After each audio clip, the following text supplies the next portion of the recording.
Hi, IndyCar fans. It's Martha, and I want to welcome you to episode 7 of Cruising 41.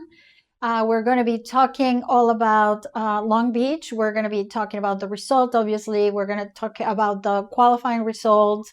We're going to be talking a little bit about free practice sessions. And we're also going to be talking about the after the race, there was an issue with the push to pass that we're going to cover as well. Long Beach is considered a crown jewel for IndyCar. There's lots of traditions. It's been on the calendar for like 50 years. There is some, you know, they say that Long Beach is the one race apart from the Indianapolis 500 that every driver would like to win, and so it is always a really exciting venue to go to. um, at the end, we see Alex Palou taking the victory here. This is his very first victory at Long Beach, and this is his third win of the 2026 season, and he is now back-to-back wins, after Barber and now Long Beach. um, just a couple of comments on practice sessions. Practice one, we had yet again another incident with Scott McLaughlin. He had an impact during practice one, and this comes, after his big crash that he had at Barber. And, thankfully it wasn't anything as big as that one crash at Barber. But yet again, this is another issue during practice session. Um, During practice two, we had incidents as well. We had Nolan Siegel, we had Mick Schumacher, and a big crash um, involving Roman Grosjean. And that impacted the length of the group two, practice two session for those who were in that second group. It was unfortunate about Mick Schumacher, and the reason I said that is because during practice one, Mick Schumacher had an issue with the car, so he wasn't able to participate in practice one. And then practice two, his time was limited and reduced because of the impact he had. And he's a rookie, and any time that he can be on track during during practice sessions is super critical for him. And it was unfortunate that he did not have the full experience of the full time in both practice sessions. Now let's talk quali and the qualifying format. So the format that was introduced in Arlington for the Fast Six was used again in Long Beach, and with a small caveat, which it was a really good mod in my opinion. The time, so the qualifying time that would transfer any given driver from the top 12 into the Fast Six will determine which drivers would go in which order. So if the driver transferring first because of the fastest lap during the top 12, then they get to choose, do they want to go first, or where do they want to go in the Fast Six for their single qualifying lap. So pretty much everyone, and I don't think this is a surprise, picked to go in the order in which they transfer over to the top, the Fast Six, except for Pato. Pato and his team, they decided to go last in the session. And I am really excited that IndyCar is looking at different formats and trying different things and trying new things. And I really like that. And I also like that they are listening to the feedback and then they're incorporating modifications and changes to make it even a better experience. So I'm glad that also this single lap qualifying format will carry over for the remainder of the strict circuits. So we will see it again in Detroit at the end of May, and then we will see it at Markham and the Freedom 250 in Washington, D.C. in August. So at the end of qualifying, very exciting qualifying, went down to the wire, and it was very competitive, very, very competitive. Our pole sitter was Felix Rosenquist, fifth pole sitter in 5 different races, which is great. I mean, that tells you kind of like how competitive IndyCar is, and how even with Palou's dominance in the wins, you can never discount other drivers when it comes to qualifying. So Felix Rosenquist, first pole of the season, and he had Pato Award in second, and it was such a solid lap by Pato, and it was looking at one point that he was just gonna get the pole, but at the end he didn't. But it was just he was behind Felix Rosenquist by only 44 thousandths of a second, so they were like very, very close. Very exciting qualifying event. Then we go to the race, and yes, Alex Palou won again, and he finished ahead of Felix Rosenquist by over 4 seconds. But let's kind of like talk through what happened. And before we get into kind of like the details, I just want to highlight here yet again,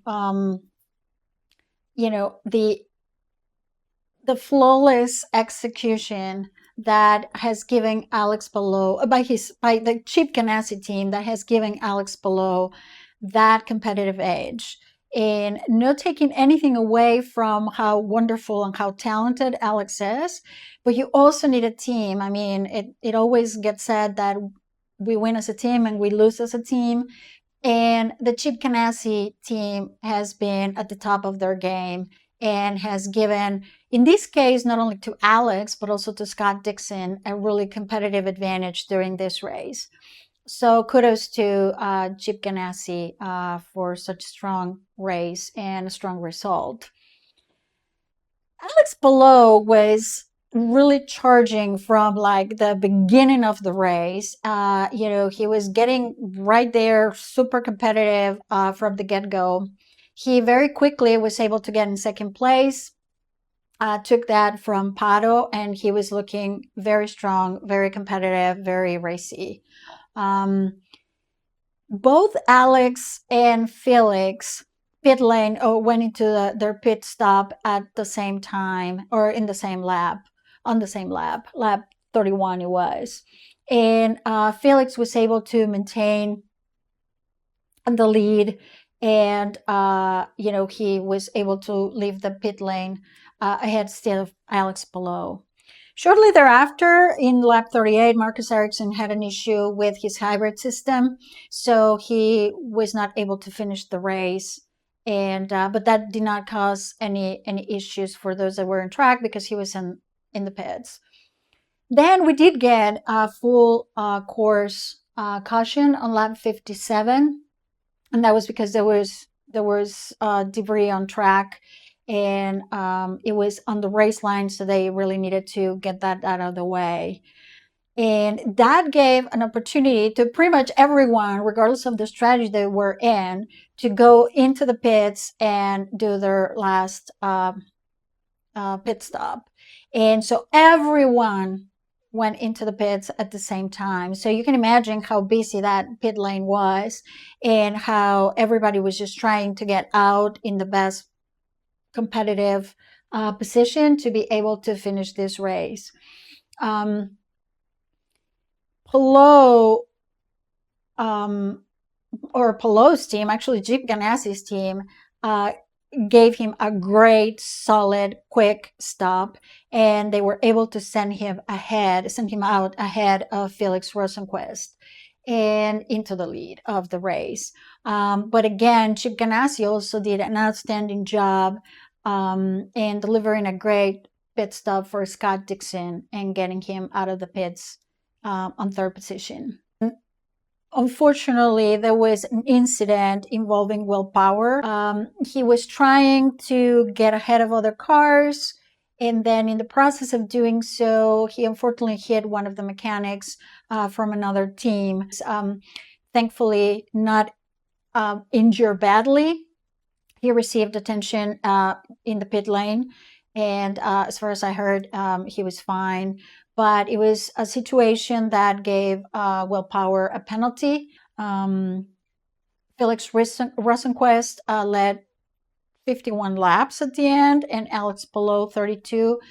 You know, you gotta feel bad for Felix because he was really having a very, very solid race, and he had, at least it seemed like, had everything under control and looked like he could win this race. But it was just um, that competitive edge from the Chip Ganassi team that gave Alex the opportunity to get in front of Felix Rosenquist.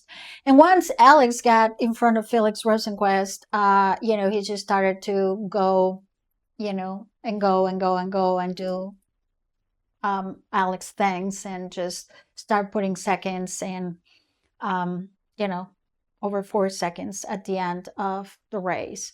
So our podium, Alex Palou, Felix Rosenquist, Scott Dixon. And then after the race, there was a communication coming out from the IndyCar leadership or team, indicating that they experienced a push to pass issue, a software related issue. It was a software failure during the restart, whereby it should have been disabled but wasn't.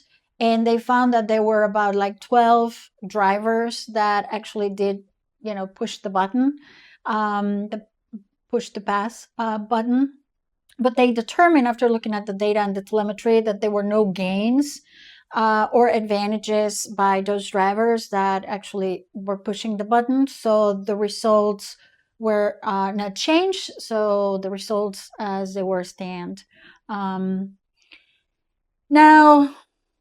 Pato, he had his best start of at Long Beach. Long Beach is not a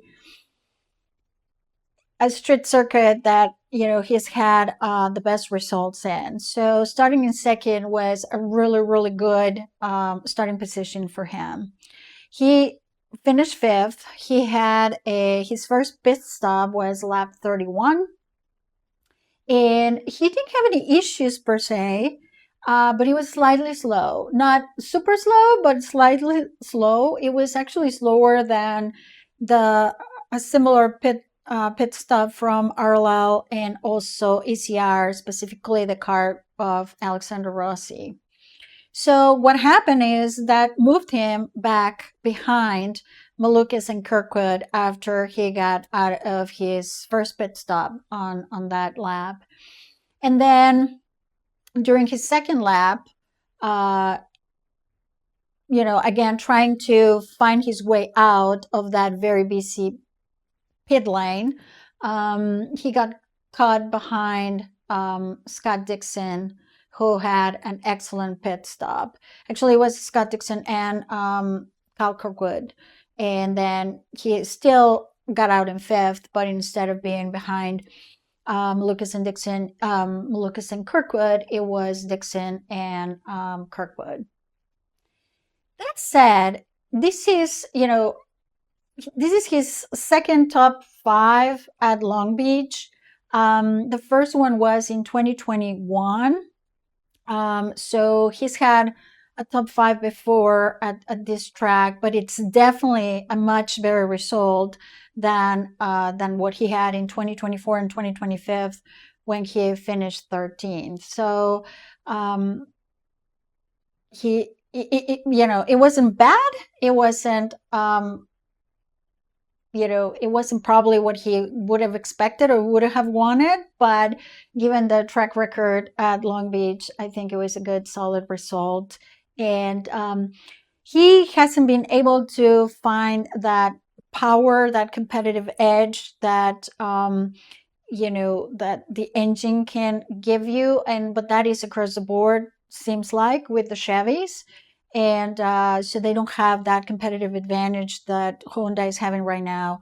Not only we take a look at a Honda podium at Long Beach, but if you take a look at all the winners in 2026 thus far, they're all Honda engines, apart from the win from Joseph Newgarden at Phoenix. So um, the only other time that a Chevy was looking really, really strong and very competitive was at Barber last time around, when Christian Lundgaard was really going to fight for the lead from Palou, and then he had that unfortunate pit stop that just took the edge and the competitive edge from him.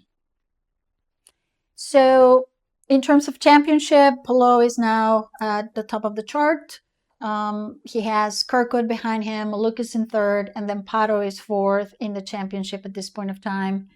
And then we go to Indy, the Indy road course on May 10th. This is a 2.439 mile, and it is, it's just kind of like the race prior to the Indianapolis 500. And so now we're going to be starting the month of May, which is heavy on Indy 500 content, Indy 500 events, Indy 500 practice, Indy 500, takes the whole month of May. So, but before we start diving into Indy 500, we have this Indy road course race. And just to leave you with just something to ponder on, that this race, the Indy road course race, has been won 3 years in a row by no other than Alex Palou. Stay tuned. Make sure you tune in for that race and for all the activities that are going to be happening during the month of May in preparation for the Indianapolis 500.